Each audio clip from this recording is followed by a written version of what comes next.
The first sound is the beeping. It is patient and a little bored, like a clerk who has been on shift too long.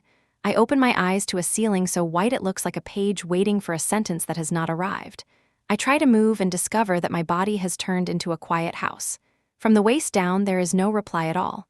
I imagine switching the lights on in an empty room and seeing nothing happen. That is what my legs feel like. A quiet that is too complete. Do not breathe too deep. Keep still for me, please. The voice is steady and warm. I turn my head and see a nurse with a neat bun and an expression that says she has seen mornings like this. Her badge reads me, "You are at San Benito Naval Hospital. First night after a spinal injury. For now, gentle breaths, in and out in small counts." I follow her rhythm. In for 3, out for 3. The air tastes like antiseptic and cold metal.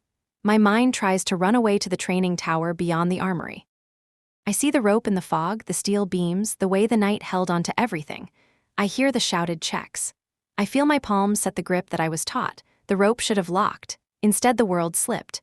I remember the drop like a question with the answer torn away. "Emmeline." Me says my name as if she is throwing me a line. "You are fully awake. Can you rate your pain?" I cannot feel my legs. My voice sounds like a drawer that has not been opened in a while. The door opens and my father walks in as if the floor belongs to him. He carries old authority the way some men carry a coat. Behind him, my sister Sierra slides through, sunglasses resting on her hair, smile bright and polished. The room shifts to fit them without asking me. "This is not a serious matter," my father says to the machines and the light and to anyone who might be listening. "She does not handle discomfort well. She never did." Me adjusts the line in my hand. She does not argue. "Dr. Valdez will be here shortly," she says softly. Her gentleness is not decoration. It keeps the room from breaking. Sierra lifts her phone and snaps a picture. For Mom, so she does not worry, so she does not know. I think it, but the words do not reach my mouth in time. At the doorway, I see Rowan for a second. He still wears training gear and there is chalk on his sleeve. He does not come in. He nods once at me, places a brown folder on the side table, and disappears. The folder waits like a raft in a wide river. Dr. Valdez arrives with a patient calm that reminds me of evening water. "Lieutenant Pat." He nods. "We need to discuss L2 and a few other matters your bones have kept on file." He clips films to a board. Light runs through them and turns the room into a pale aquarium. "Here," he says, and taps a shadow. "Compression fracture at L2. Then he traces a finger over faint, pale lines further down. And here. Older injuries that healed. They do not read like sports." My father laughs once. "Doctor, the young believe they are broken when they are simply out of practice." Valdez does not laugh with him. "Bones are candid in this room, sir." Me writes on the whiteboard in round, careful letters. "No contact, pending command order." The words look plain. The air changes anyway. Commander Ortega enters as if the sentence summoned her. She stands tall and does not sit. During review, the base is placing a temporary no-contact order between Lieutenant Patton and family not part of her treatment team. That is absurd. My father strikes his heel against the floor. "My daughter is my officer," Ortega says. Her voice is even and sharp without raising its pitch.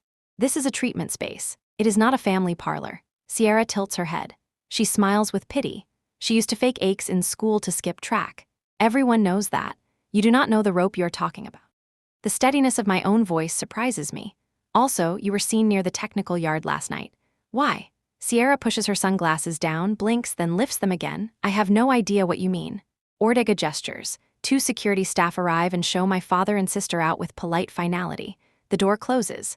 The quiet they leave behind is breathable. Me bends close and speaks in a low tone. "You are not the only one who fell this week." Rowan returns once the room has settled.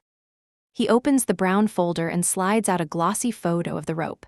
It is a close shot. You can see the weave. "The fibers are wrong for what we do, not the approved line for tactical rappel." "When did you take it?" I ask. "An hour before your slot," he says. "Why were you there?" "A bad feeling," he answers. "And I saw Sierra near the fence with someone who carried a tool case." The cold I feel now is not from the air. It is the kind of cold that arrives when something bigger than a room sits down and refuses to move. Valdez brings in a form. He signs it with neat letters. "Suspicion of equipment tampering." Ortega reads it and nods to me. "Move her to restricted care. Protect all potential evidence." She looks at me and her attention lands like a hand on a shoulder. "If you choose to tell it, tell all of it." That night I write. The notebook is rough under my hand. I do not write to perform. I write to weigh what happened on a scale that belongs to me. I write about the staircase when I was 12 and how the bruise bloomed like a dark flower on my knee. I write about running in summer heat because it was called character. I write Sierra and cross it out. Then I write it again and leave it. In the morning, the no contact order is official. My father leaves a single email that arrives like a hammer. You will regret this. I forward it to Lieutenant Mara Quinn at JAG and add nothing. 1 hour later, she sits by my bed with a recorder and a clean legal pad. I want your account from the beginning, she says, not to sanitize your memory. To work with facts that breathe, I breathe the way me taught me, in small counts. Then I begin, the rope, the fall, and the long path that led to it. When I reach the part about Sierra at the technical yard, Quinn does not look up. Anyone else see her, she asks. Rowan Leung, I say, and there might be hallway camera footage. We will check, she says. If there is a gap, we treat the gap as a piece of the story. In the afternoon, my breathing trainer pings like a small metronome that refuses to be hurried. I practice standing with the frame. My left knee complains in an old familiar voice. My lower back hums with secrets. Sweat collects and runs. Me does not steady me unless I ask. She stands close enough to make gravity feel less personal. Good, she says. Each time you stand, your body practices a new line. Through the glass, I can see the training tower. It looks like a pencil drawing left in the rain. A bird lands on the antenna and shakes off water like a small dog. I promise the tower that I will come back, not to fall, to touch ground and decide to keep it. At dusk, Ortega delivers a treatment plan and adds a single sentence under her signature. When a house is built on denial, one honest story is a tool that can take it apart. I touch the ink and feel how cool the paper is. Night draws its curtain. I close my eyes and listen to the machine count for me. I add my own count under it with a quiet that no one can hear. I think of the rope again.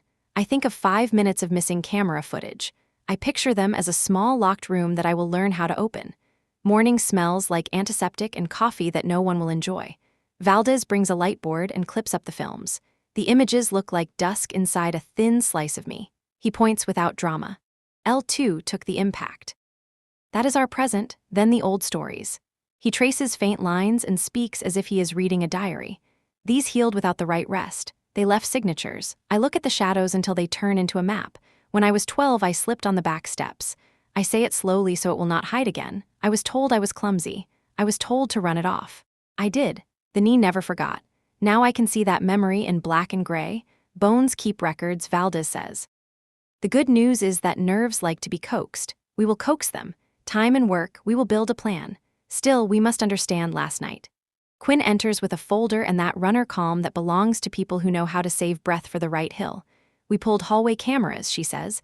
There is a 5-minute gap right before your team started drills. No power outage. Everything else runs fine. 5 minutes can hold quite a lot, I say. It often does, she answers. Rowan drops off a coffee he never expects me to drink. He sets it down like an offering. He shows Quinn the rope photo and the metadata. The stamp is clear. The time, the tower, the evidence that it was taken before the fall. We also cross-checked gate pings for the technical yard, Quinn says. A civilian contractor badge entered the area the night before. The name is Sierra Patton. Heat rises in me, the kind that pushes against the ribs from inside. Sierra does freelance it for a vendor. She has limited clearance. That fact does not tell us what she did or if she did anything. I hold that line in my mind like a small, fragile cup. Me slides a cuff over my arm and checks the screen. PT at 9. Breathing at 10, rest after that, and I mean real rest. Her voice turns rest into something serious. PT is a quiet war. The frame is a stern friend. I stand and my legs negotiate with me like stubborn teenagers. Left, be patient. Right, do not show off. The trainer ticks. Me counts softly. Outside the window, a young recruit jogs the edge of the parade ground in the drizzle. The world continues to do its job while I try to relearn how to stand. During a water break, Quinn leans forward. We found edits in the maintenance log for the tower, she says. The edit was made with a civilian account during the window that matches the camera gap. We have to trace the endpoint. We are requesting a warrant.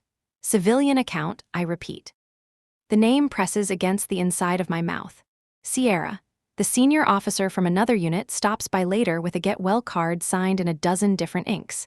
He smiles with that old-school pride people have around my father. Your father believes in standards, he says lightly. He used to say a real test should scare you a little. He laughs to make it sound like wisdom. The laugh leaves a small nail on the table. I do not pick it up. When he leaves me, brings soup that tastes like the memory of chicken. Eat what you can, and tell me if it is bad. Complaints are data. I laugh and eat half out of respect for her effort. I call my mother and hear dishes in the background and a television turned down too low. "How are you?" she asks. The words are ordinary. The tone is a lesson.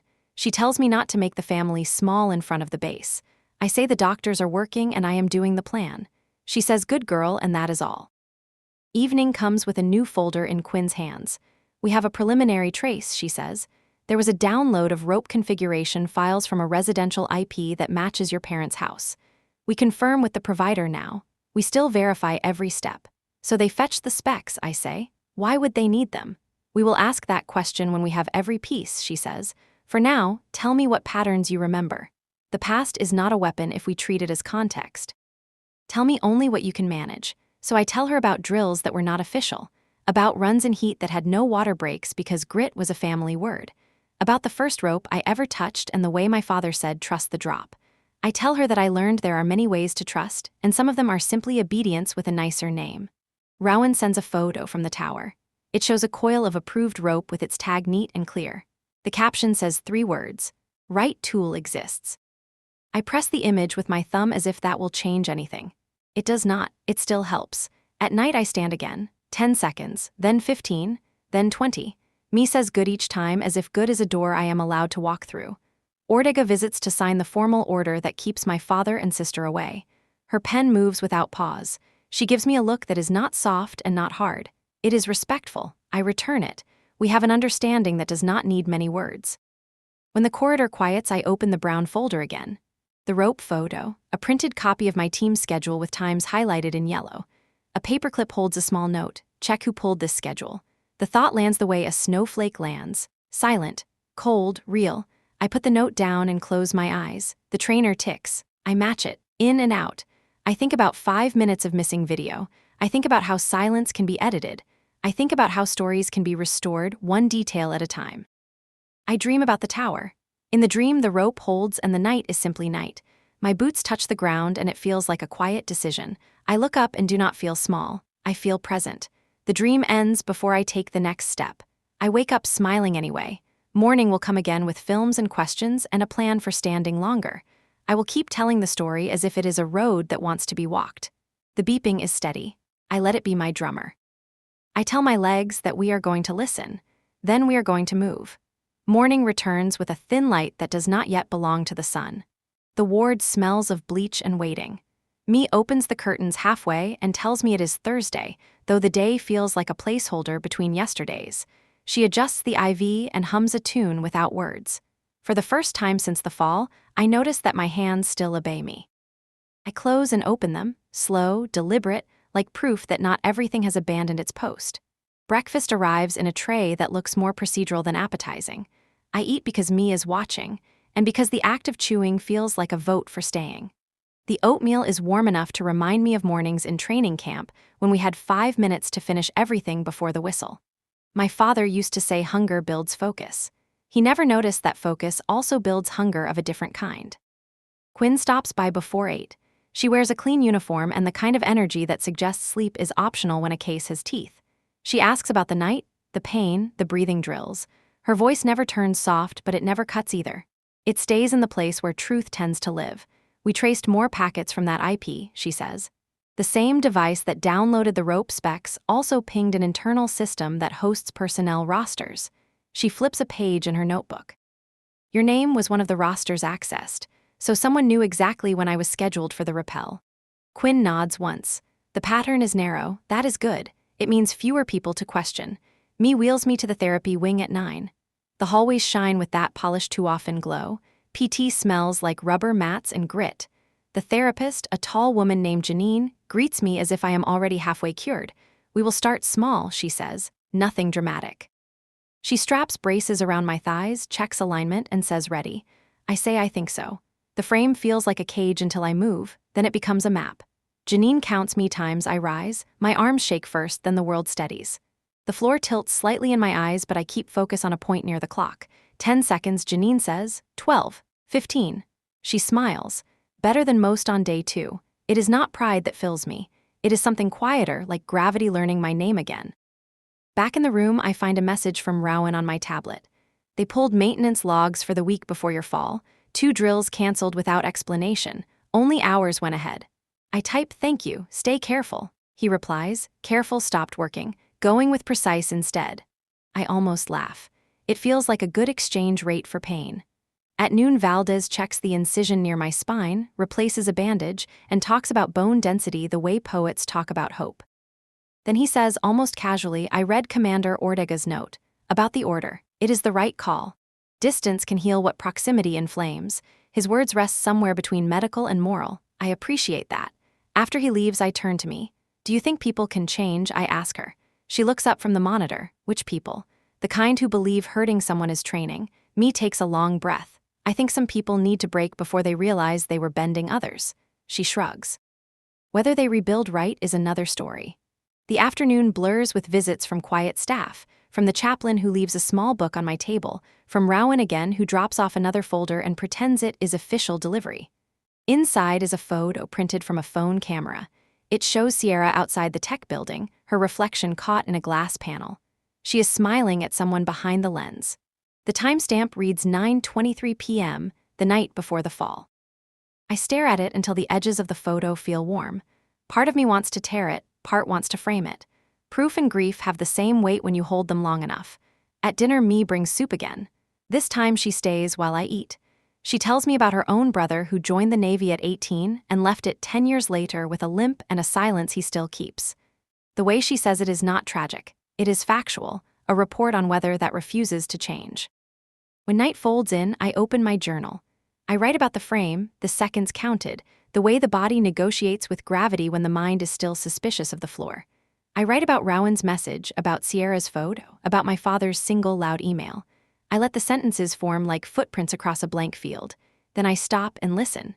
The machine at my side keeps its pulse. Somewhere down the hall someone laughs, a sound too light for a hospital and therefore necessary. I close the notebook. I whisper a promise to the ceiling. Tomorrow I will ask for the footage again. I will not let the missing 5 minutes stay missing. The ceiling, of course, does not answer. But the beeping adjusts itself, almost in rhythm with the words. Maybe that is enough for now. Morning starts with the same metallic hum that every hospital invents to keep time from falling apart. Me wakes me with the soft scrape of curtain rings.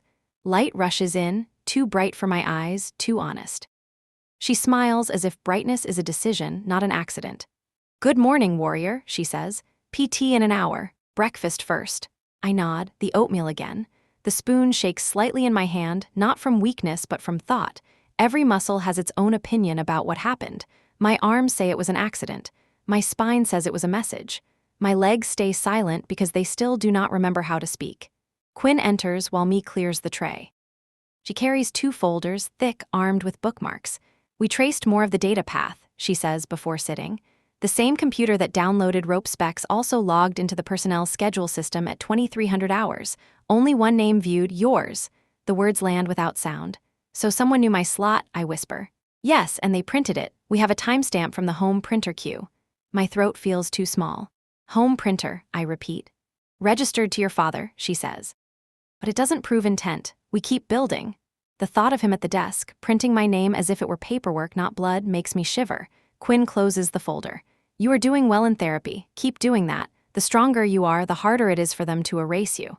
After she leaves, Me helps me dress for PT. She ties the brace straps like she is wrapping a gift that must survive travel. You look ready, she says. I feel like a half-built bridge, I tell her. Then keep building. Bridges are made to meet something halfway. In the therapy room, Janine greets me with a grin that could wake stone. Today she has a harness rigged over parallel bars. We'll test partial weight bearing. No heroics. I nod. The straps hug my hips. I shift forward, breathe. My right leg answers. The left hesitates like a student who forgot the lesson. Sweat burns my eyes. Good, Janine says. 10 more seconds. At 11 seconds, I almost cry, not from pain but from the strange joy of movement. When I rest, Me presses a cold pack to my back. Still with me? Still here, I say. Mostly. Back in my room, a small envelope sits on the side table. No sender. Inside is a folded page from a base maintenance report. Someone circled a line in red pen. Equipment substitution approved by external contractor RPAT. The paper trembles in my hand. Me sees my face. Bad news. Old news pretending to be new, I say. By afternoon, Ortega arrives. She looks sharper than the day before, her uniform crisp as if pressed by purpose itself. "Lieutenant Patton," she says, "I need to prepare you. The Internal Affairs Unit will interview you tomorrow. You may request representation." "I already have Lieutenant Quinn." "Good, keep her close." Ortega pauses. "And for what it's worth, you have allies in this building, more than you think." She leaves before I can thank her. Her words hang in the room like invisible guardrails. Evening. Rowan visits again, pretending to drop off forms. His eyes do the thing they always do, scan exits, corners, reflections, as if safety were a moving target. He sits, careful not to look too long at me. "You shouldn't be here," I tell him. "Neither should the truth," he says quietly. "But it is." He slides a flash drive across the table. "Copy of the base server logs. Don't open it yet. Just keep it somewhere safe." "What's on it?" "Proof that the rope was swapped out 2 hours before your drill. Someone used Sierra's credentials." "Maybe she left her badge lying around."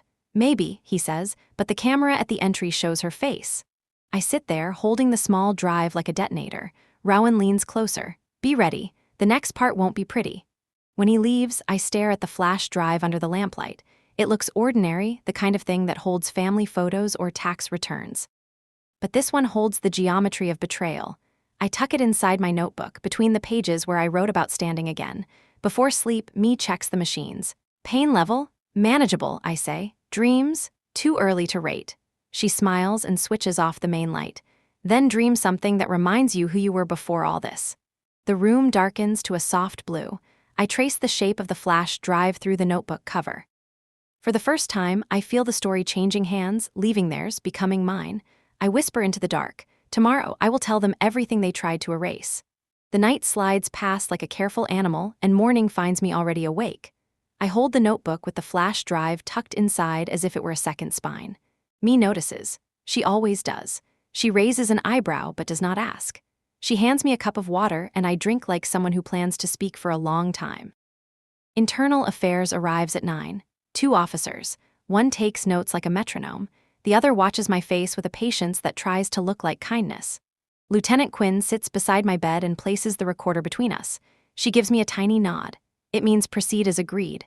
"Please state your name and rank for the record," the note-taker says. I do. The words feel like keys that open doors I have walked through 100 times. "Walk us through your last 24 hours before the fall," the watcher says. I take the path carefully. Morning runs, team briefing, a message on the schedule board that confirmed our night slot. I describe the weather, the taste of fog, the way the tower lights made halos around the bolts. I talk about checks and counter-checks, about the rope that looked new and felt like the wrong answer to a question I had not asked. "Did you notice anything unusual on the ground before your ascent?" he asks. I noticed that I was more afraid of disappointing someone than of the height, I say. Then I let the silence do the work of explanation. They try 3 different doors into the same room. Was there family pressure? Did you have conflicts with your sister? Was your father present on base that week? Quinn objects twice, and each time they adjust the angle of the question. I answer what is mine to answer. I tell them about the email in capital letters. I tell them about the folder Rowan brought with the photo of the rope. I do not mention the flash drive.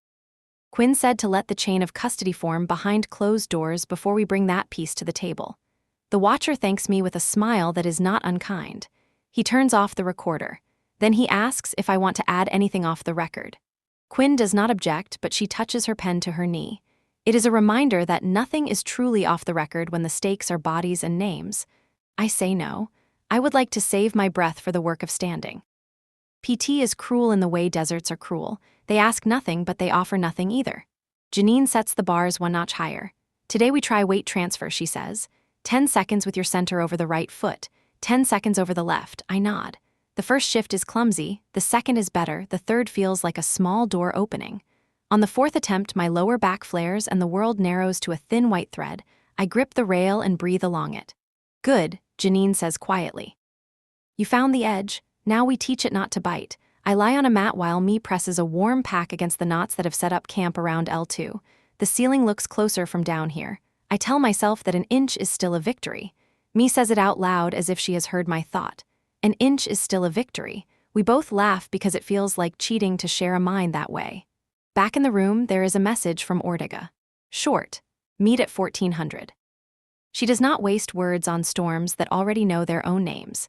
She arrives on time and stands by the window as if the glass is part of her plan. Internal affairs confirmed the camera gap, she says. It was manual deletion using a workstation logged in with your sister's credentials. The workstation sits in a room that is only accessible with her card or with the card of an officer at her level. The records show only her card. I think of Sierra holding a badge that opens rooms and of the girl who once held my hand crossing the street. I try to fit the two images together. They do not meet anywhere. Ortega keeps going. There is more. We have a draft slideshow found on a drive at your parents' house. A leadership talk. The title page reads Resilience Lessons from Real Adversity. The author line says Richard Patt. The structure references a case study with details obscured. The outline includes a night training incident. I do not want to lead you, Lieutenant, but you see the axis of our concern. I see it. It is a line that runs from a home office printer to a tower where fog collects. Ortega looks at my hands. You are steady, she says. That will be useful. We are moving quickly. There will be noise. Keep your eyes on the work in this room. Let us handle the work in the other rooms. After she leaves, I open the notebook and take out the flash drive. It feels heavier now that her words exist in the air. I press the call button and ask me to find Quinn.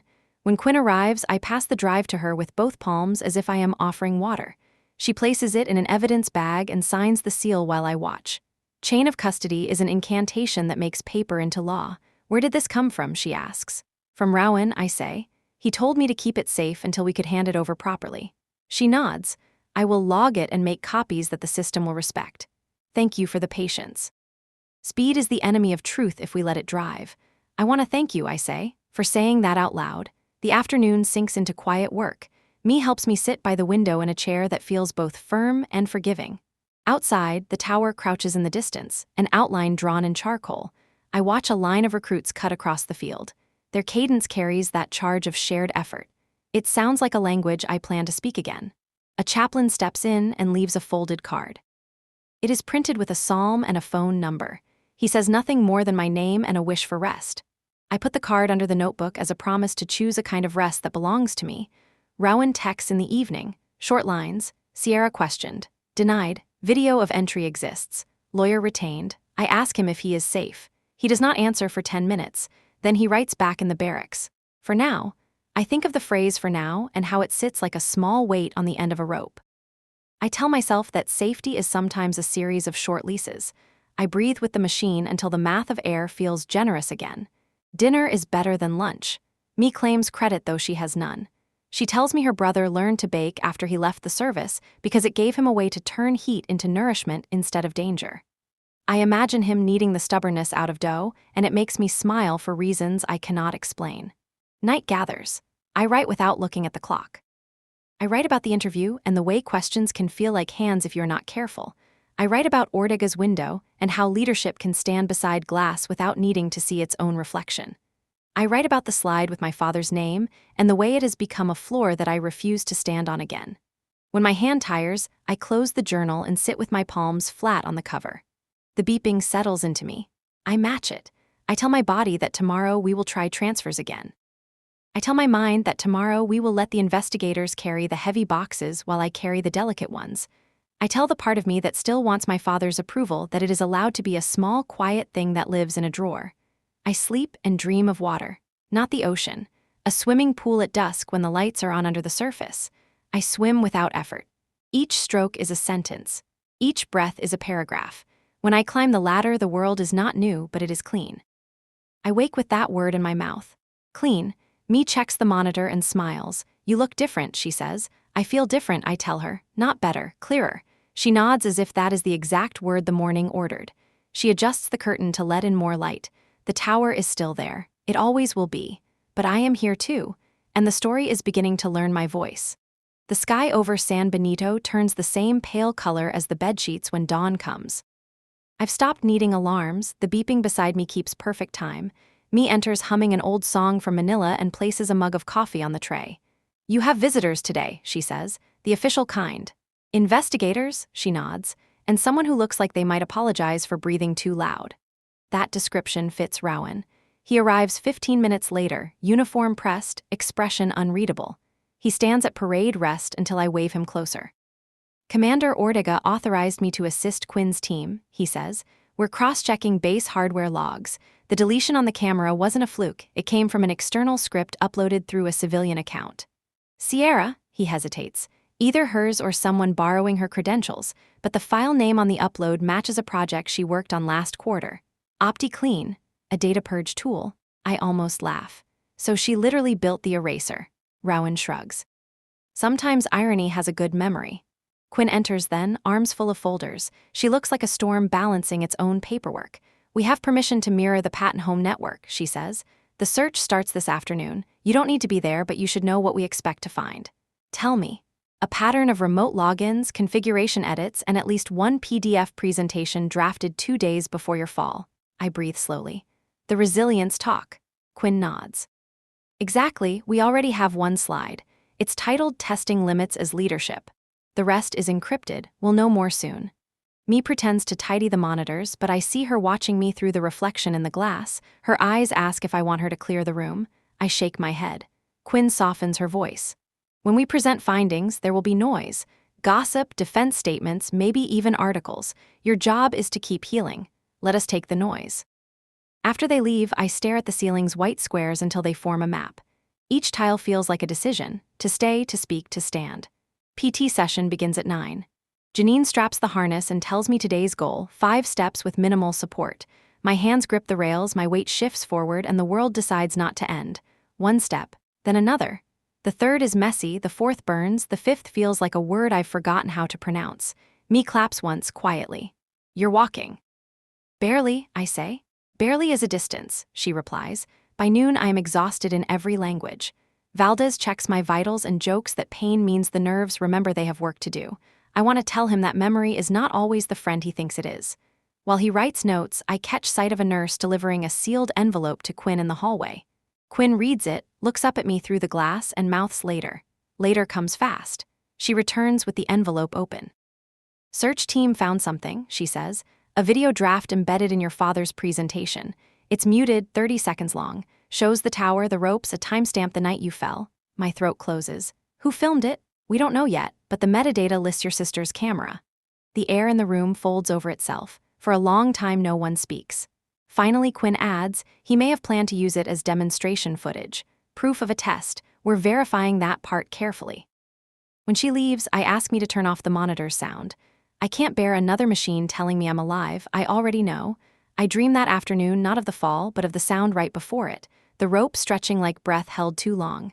The moment before failure has its own kind of beauty. It glows because it still thinks it's safe. I wake to Rowan's text. Search complete. Presentation fully decrypted. You should see it before tomorrow's briefing. I reply, bring it. He does at sunset. The room is half shadow when the video plays on his tablet. There is no sound, only the image of the tower under floodlights. Figures move, tiny, anonymous, but the timestamp blinks the exact minute my harness gave way. At the end, a freeze frame, the empty rope swinging. Across the bottom, a subtitle from the draft slides, Courage is what remains when structure fails. My stomach twists. He wrote that, I whisper. Rowan nods. He planned to present it next quarter at the Leadership Summit. We sit in silence until the tablet's screen goes black. Will this be enough? I ask. For them, yes, he says. For you, maybe not yet. I close my eyes. The darkness behind them feels lighter than the one on the screen. The next morning begins with rain. The windows are streaked with lines that make the world outside look half erased. Me calls it a cleansing rain, but to me it feels like the sky is practicing interrogation. Quinn arrives before breakfast, her uniform still damp from the walk between buildings. She carries a tablet wrapped in a waterproof folder. We'll review this together, she says. It's the presentation your father built, the final version. I nod. My stomach feels steady in the way Cliff's looks steady, right until the edge gives. She presses play. The screen fills with the seal of the Navy, the kind of official opening slide that tries too hard to look heroic. Then his voice begins, calm, commanding. Leadership, he says, is not inherited, it is tested. Hearing him is worse than I expected. The rhythm of his sentences has always been a weapon polished by repetition. He speaks over clips of training exercises, soldiers on obstacle courses, recruits on rope towers. Then the video from my night appears, the same silent frame Rowan showed me, now with narration. Sometimes, my father says, courage is measured by how we face collapse. The words move through me like cold fire. The clip freezes on the image of the swinging rope. The subtitle fades in again, Courage is what remains when structure fails. Quinn pauses the video. We can authenticate this as his voice and edit. It ties every thread. I stare at the image until it burns into memory. When will he see it? This afternoon. Ortega will confront him in the command office. You don't need to be there. I think I do, I say. Quinn studies me for a long moment, then nods. All right. But remember, truth isn't revenge, it's maintenance. Me helps me dress in clean scrubs, braids my hair tight so it won't fall into my face. Hold your head like you're already standing, she whispers. The corridor to the command office feels endless. Each echo sounds like a question I once ignored. When we enter, Ortega stands behind the desk, expression set to professional weather, calm with a hint of storm. My father sits opposite her, still in civilian blues. Sierra stands beside him, eyes sharp but sleepless. Ortega motions to me. Lieutenant Pat, thank you for joining. My father's gaze cuts across the room. You should be in therapy, not playing detective. Quinn steps forward and places the tablet on the table. Sir, this is the file retrieved from your home system. The embedded metadata and voiceprint identify you as the author. He laughs. Anyone can fake a voice these days. Ortega presses play again. The room fills with his words, his tone, his signature phrasing. When the freeze frame appears, Sierra looks down at her shoes. This was an unfinished draft, he says when it ends, taken out of context. What context makes this acceptable? I ask, his eyes narrow. I wanted to demonstrate resilience. I believed you could handle it. You believed I could handle a broken spine? For a moment he says nothing. The silence is heavier than shouting. Then, as if he can still control the air, he says, Our family builds strength through pressure. You are who you are because of me. I feel the old reflex rise, the instinct to fold under command, but it dies before it reaches my throat. No, I say softly. I am who I am despite you. Sierra's voice cracks. Dad, stop. He turns on her with that same clipped authority. Don't interrupt. But she does. I only deleted the footage because you told me it would confuse the narrative. You said it would make her look careless. Quinn's pen stops moving. Ortega glances up. That's a confession, she says quietly. Sierra covers her face. I thought it was just optics. I didn't know she could have died. Ortega's voice stays level. You'll both give formal statements. Your clearances are suspended as of now. My father stands. You can't, she cuts him off. I can, sir, and I just did. The guards outside the door move without sound. My father's expression doesn't break. It hardens like a photograph left too long in the sun.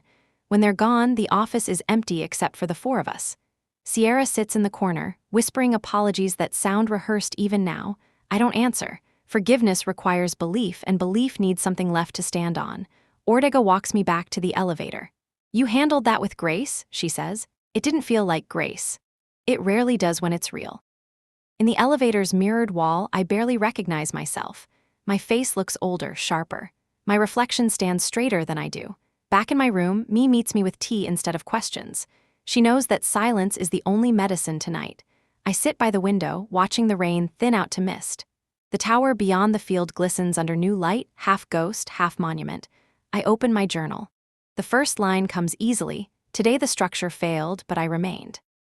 Then another. That is what courage looks like when you stop borrowing its definition. I close the notebook and breathe. The machines beside me hum, patient, precise, almost musical.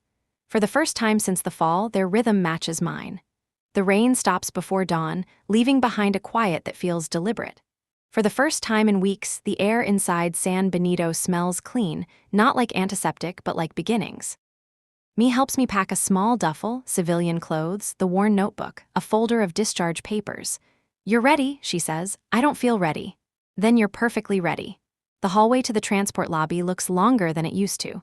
Every footstep echoes like punctuation. Ortega waits by the exit with Quinn and a driver.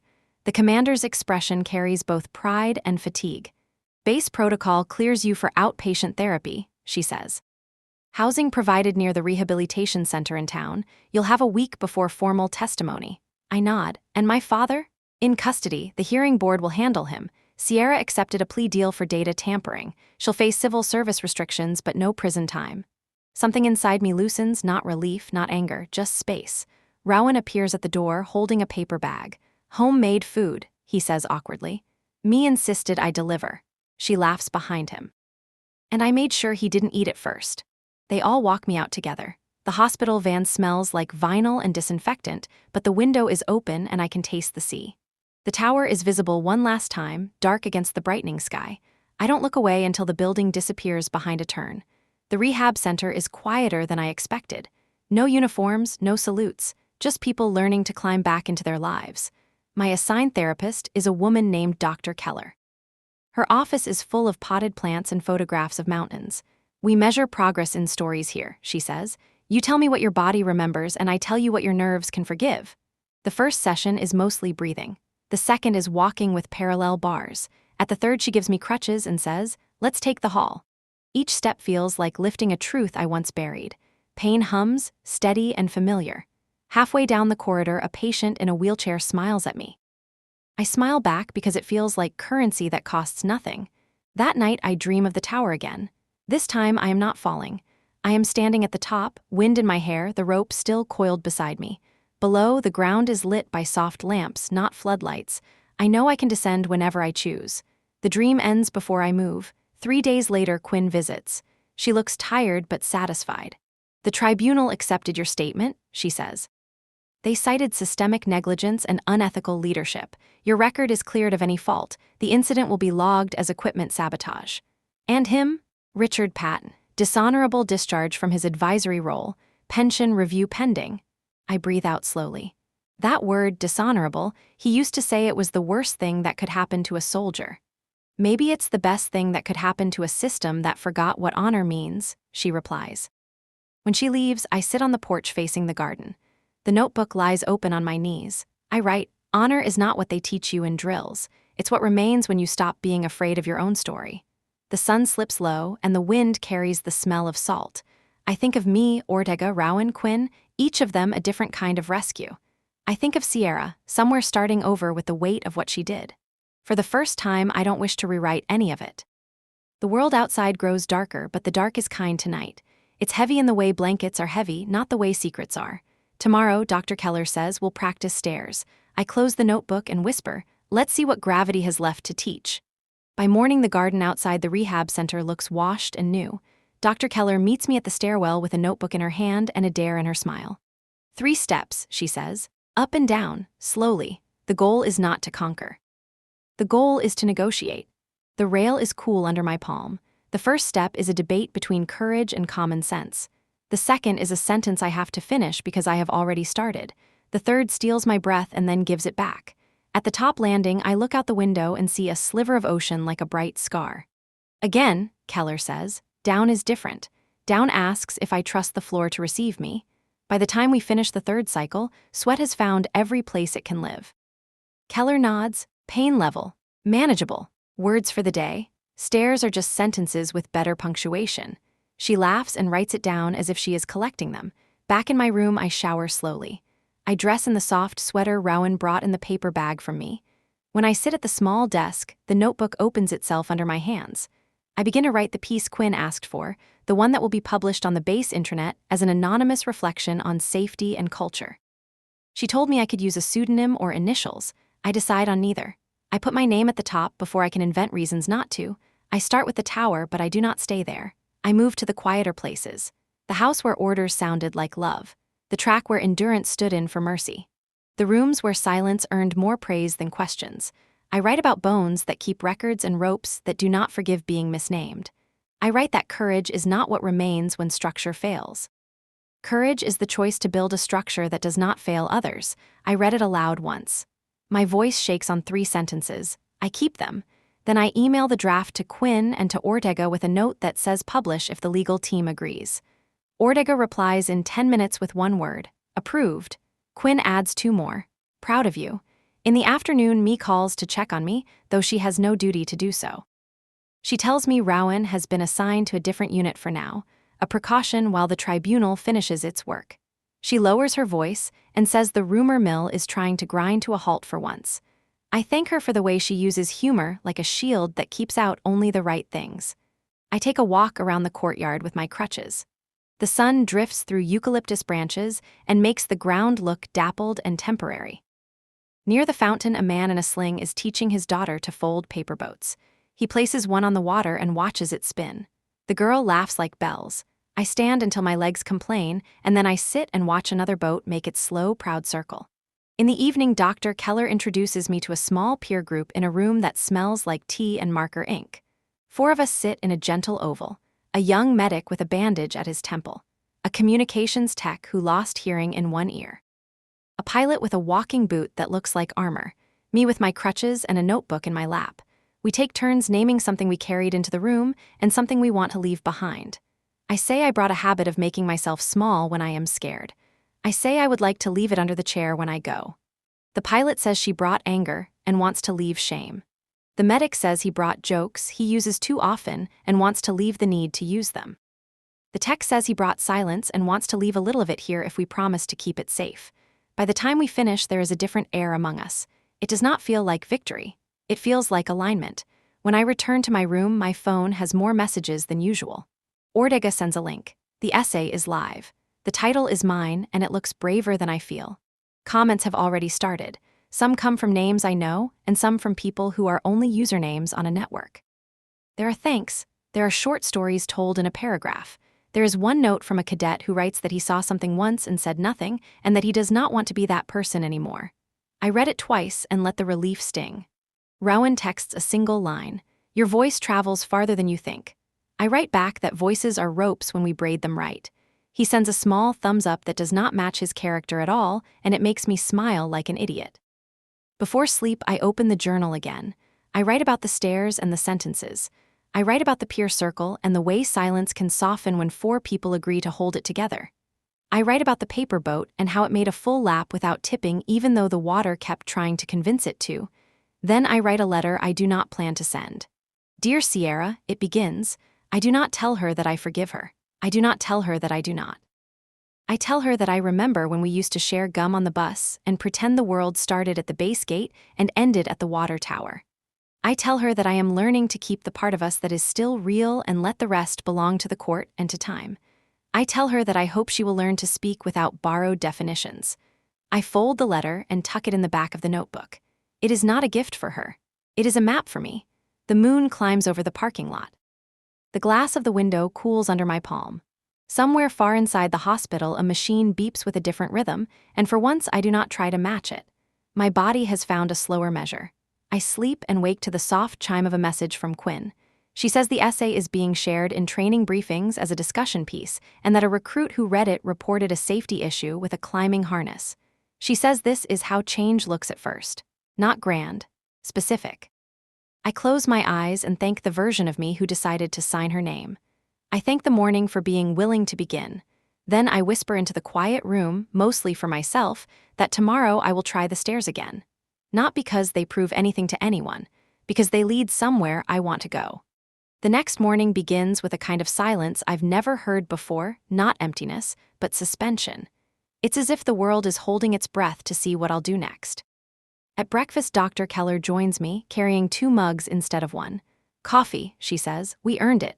She settles across from me, the sunlight slipping through her hair like ribbons. Your article's still being passed around. They read it at the cadet briefing this morning. I almost choke on the first sip. They did what? They used it as an ethics case study. You should have seen them. Half the room was scribbling notes, the other half just listening like their lives depended on it. A laugh slips out before I can stop it. That sounds terrifying. Good terrifying, she says. Change usually is. I finish the coffee slowly. It feels strange, having people learn from something that almost destroyed me. That's how history works, Keller says. We plant lessons in the scars we survive. That afternoon, Quinn calls from the base. Her tone is lighter, cautious, but with relief underneath. The final hearing, over, she tells me. Your father's barred from all defense contracts. Sierra's cooperating with the compliance team. The board formally closed your investigation. For a long moment, I don't say anything. The words don't bring celebration, just stillness. So it's over. For the system, yes, Quinn says. For you, that's up to how you define endings. After the call, I step outside, letting the cool air wrap around me. Somewhere in the courtyard, someone's playing guitar, one of the veterans maybe. The sound drifts over the garden, imperfect but whole. I walk without the crutches for the first time. The ground feels strange beneath me, like standing on new soil that hasn't learned my weight. When I lose balance, I don't fall. The instinct to catch myself works again. A volunteer snaps a photo of the garden group for the center's bulletin. I stay in the background. Later, she shows me the image, and I barely recognize the woman in it, standing straight, half smiling, not bracing for impact. That night, I sit by the window and open my notebook again. The pages smell faintly of the sea air that slips through the screen. I write, "We measure progress in breath, in balance, in the distance between fear and the floor." Then I write something that surprises me. I am ready to teach again. I think about what that might mean, not a classroom, not rank, but mentorship. Maybe I can return to the base as a counselor or join the safety review program Quinn mentioned. I imagine walking into a room full of recruits, showing them a standard issue rope and saying, "This tool doesn't make you strong," knowing when to trust it does. Before bed, I reread the old entries from the hospital, the beeping, the fog, me's voice, Rowan's quiet faith. They feel like someone else's story now, yet I know they're mine. Every word carries its own scar tissue. The last line I add tonight is simple: gravity isn't the enemy. It's the reason standing means something. The week folds itself into routine. Physical therapy in the mornings, paperwork after lunch, walks at dusk. The rhythm is ordinary, and for the first time in months, ordinary feels like luxury. Dr. Keller calls it settling into gravity. I like that. It means living without apology for the weight that keeps you on the ground. A month after my release, Ortega calls. Her voice carries the same balance of formality and warmth that always made people stand straighter when she spoke. "We've been restructuring the safety and ethics division," she says. "Your essay changed a few policies, and it seems to have changed a few minds too. There's a position opening, peer liaison for training safety programs. Interested?" I think of the tower, the hospital, me's steady hands, the notebook that has followed me through every room. "Interested," I say, "but only if you promise no speeches about courage." Ortega laughs. "No speeches, just work that matters." When the call ends, I stare at the phone for a while. The word liaison feels small for what she means, but I know this is how revolutions begin in real life, quietly with new job titles and reworded policies. My first visit back to the base is surreal. The parade ground looks smaller, the air sharper. A group of recruits jogs past the infirmary in rhythm, boots striking earth like punctuation marks. One of them glances at me and nods. Recognition flickers, not of my face, but of my name. Inside the training hall, the old ropes hang like sentences waiting for a better ending. I touch one of them. The fiber is new, rough, but trustworthy. There's a sign posted on the wall now, "All equipment double verified by independent inspector." Under it, in small letters, a quote from my S, "Integrity is a safety measure." I laugh under my breath. Someone in admin has a sense of humor. Quinn meets me near the observation deck.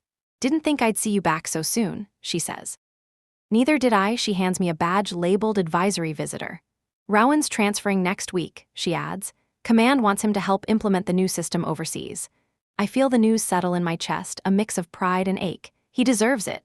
"So do you," she says. "You both earn different skies." We stand in companionable silence until the recruits finish their drills. For a moment, the air smells like sweat, chalk, and second chances. That evening, I stop by me's quarters. She's off duty, wearing her hair loose, sipping tea. "I heard you made people rewrite the safety manual," she says with mock accusation. "Do you know how long it took me to memorize the old one?" "Sorry," I grin, "but at least now the section on fall prevention actually makes sense." She toasts her cup. "To progress disguised as paperwork." We talk about everything and nothing until the night deepens. Before I leave, she says quietly, "When you first came in, I thought you'd never stop shaking. Now look at you, you stand still like it's an art form." I laugh. Stillness is overrated. I'm learning motion again, just slower. Back at my apartment, I open the window. The sea breathes in the distance, steady and familiar. On my desk lies a new folder with the official seal of the program, Peer Liaison Orientation, Emmeline Pat. I flip it open. The first page is blank, waiting for notes. I take my pen and write, "Day 1, start by listening." Outside, a car passes on the wet street. The sound trails off like a line of dialogue from a story that refuses to end neatly. I close my notebook and whisper, "Let it continue." The invitation arrives on a Thursday morning, printed on thick paper with a navy blue seal. National Defense Ethics Conference, keynote panel, Resilience and Responsibility. My name is listed under the participants. Below it, smaller but impossible to miss, former Lieutenant Richard Patton, guest respondent. For a long time, I just stare at the page. My pulse does not rise, but something deep inside me starts shifting like plates beneath the earth. Dr. Keller finds me in the corridor and notices the paper trembling slightly in my hand. "You don't have to do it," she says gently. "I know," I answer, "but I think I should." Later, when Ortega calls to confirm logistics, she sounds cautious. "He agreed to appear by video feed. You won't have to share the same room. Good, I say, though I am not sure what good means anymore. That evening, I walk by the shoreline. The sea moves like something thinking out loud. The wind smells of salt and rusted metal. Each wave feels like a breath I've forgotten how to take. I tell myself that facing him again is not reopening a wound, it's checking a scar. Scars are only dangerous when you stop acknowledging them. The next morning, I practice my speech in front of the mirror. Resilience, I begin, is not built through destruction. It's built through restoration. The words come slowly at first, then gather shape. By the 10th run-through, my voice sounds almost steady. Me calls in the afternoon. Saw the announcement, she says. You sure you want to stand on that stage? I'm not standing for him, I tell her. I'm standing with everyone who was told pain was necessary for strength. You're still the same stubborn kid who wouldn't quit drills in the rain. I smile. Maybe now I just know when to stop running. When the day arrives, the conference hall hums with quiet importance.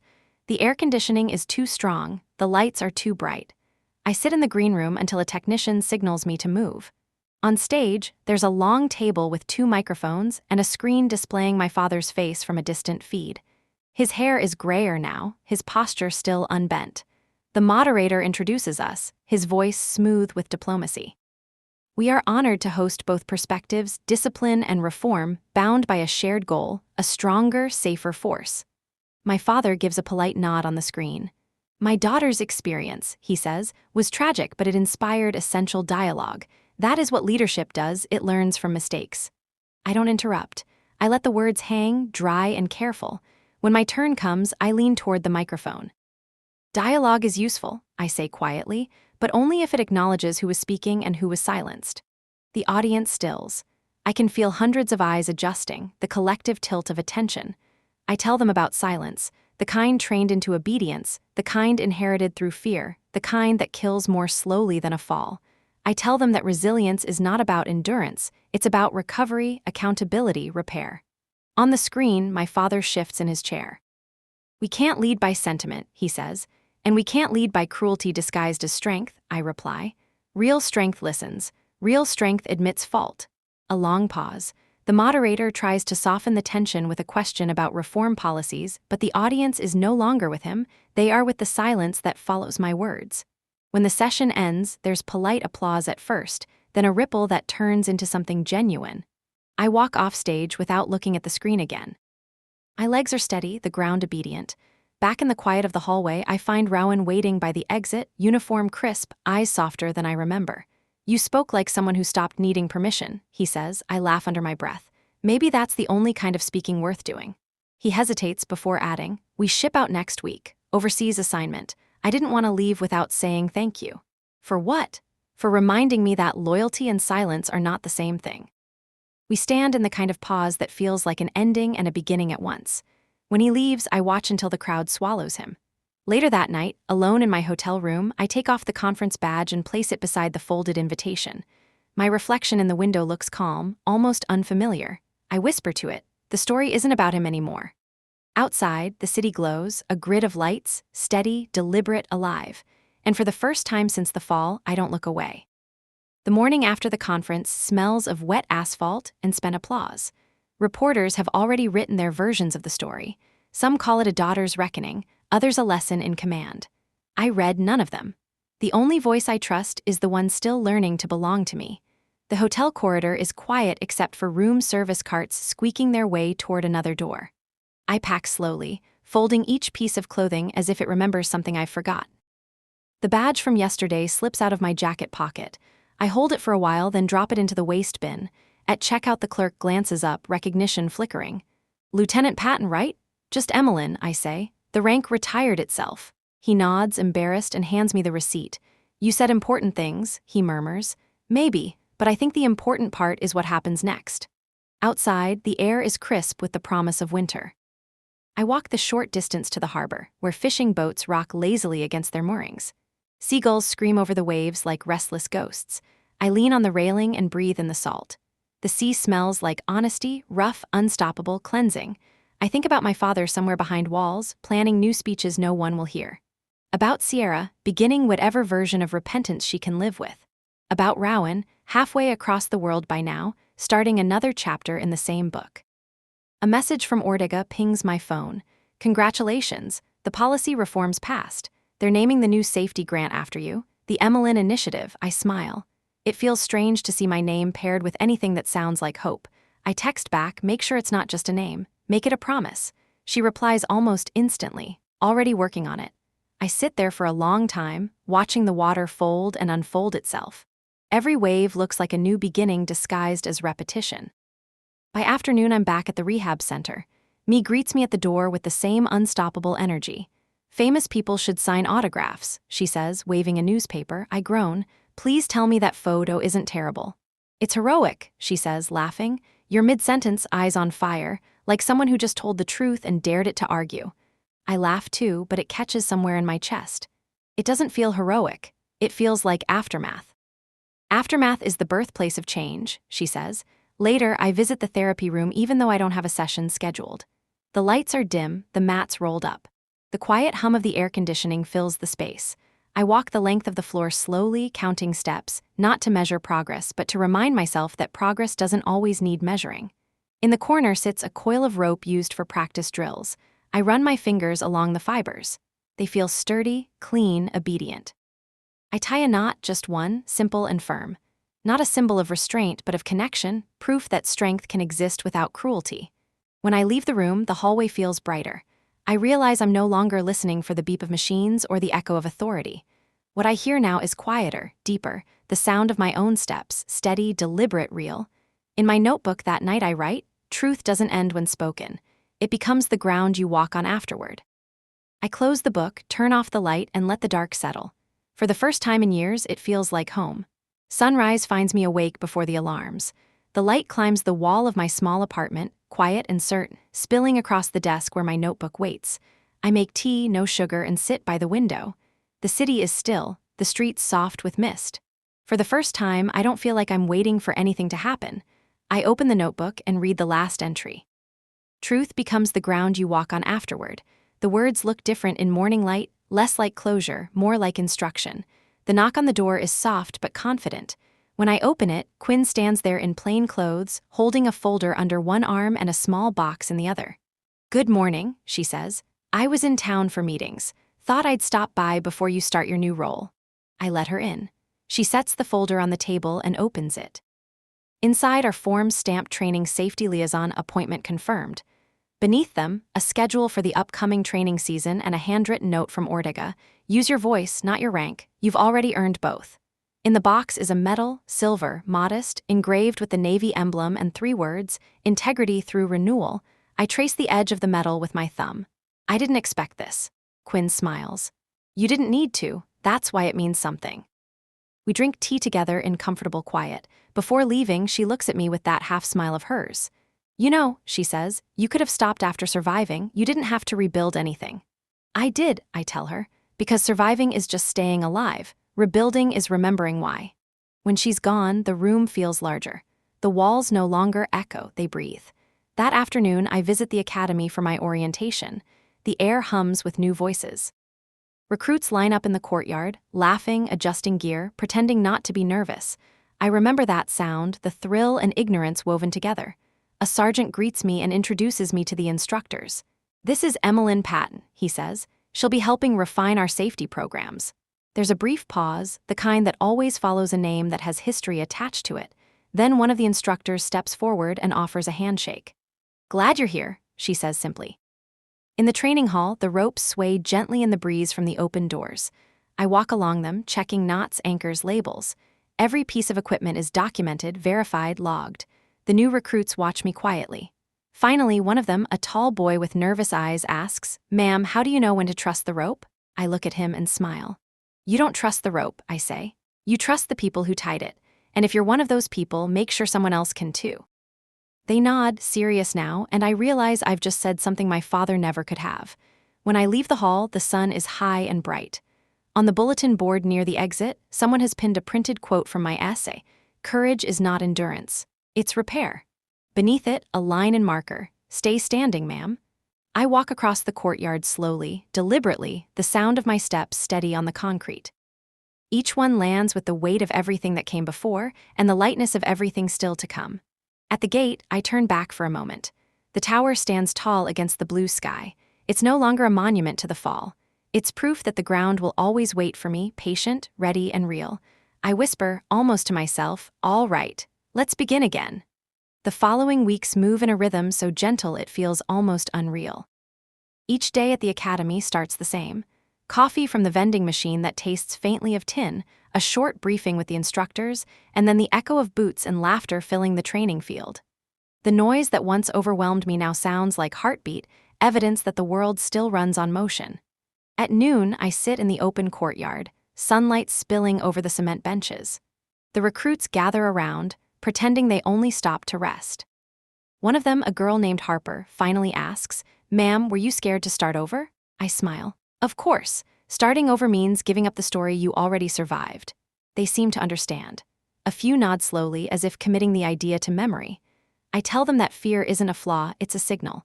It means you still have something left to lose, and that's the proof you're alive enough to keep trying. When they return to drills, I remain in the courtyard for a while, eyes on the tower. The wind hums through the ropes, the sound softer now. It no longer resembles the night of the fall. It sounds like breath. That evening, I meet Rowan's replacement, a young lieutenant named Amos who already knows my story but pretends he doesn't. He shakes my hand and says, "I read your report. It was cleaner than any manual we've got. Thank you for writing it." I tell him manuals don't save lives, people do. He nods, serious, taking the words like an oath. Later in my apartment, I open my notebook. The pages near the end are full, notes from therapy, fragments of speeches, stray thoughts written in half-sleep. There's barely any space left. I turn to the back cover, smooth and blank, and write across it, not an ending.